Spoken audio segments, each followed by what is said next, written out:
What's up, this is Ricardo, and in this video I'll show you how to remove the input-output cover from a Dell Alienware 17 version R4.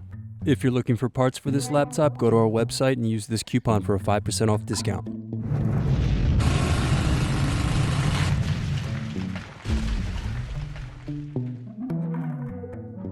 First unscrew, then remove bottom cover.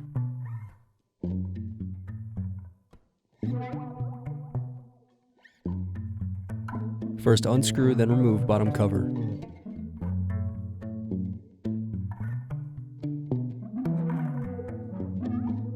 First unscrew, then disconnect battery cable.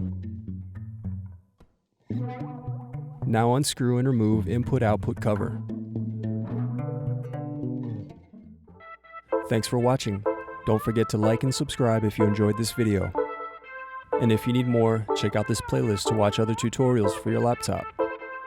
You can also click here to find parts for your laptop at partspeople.com.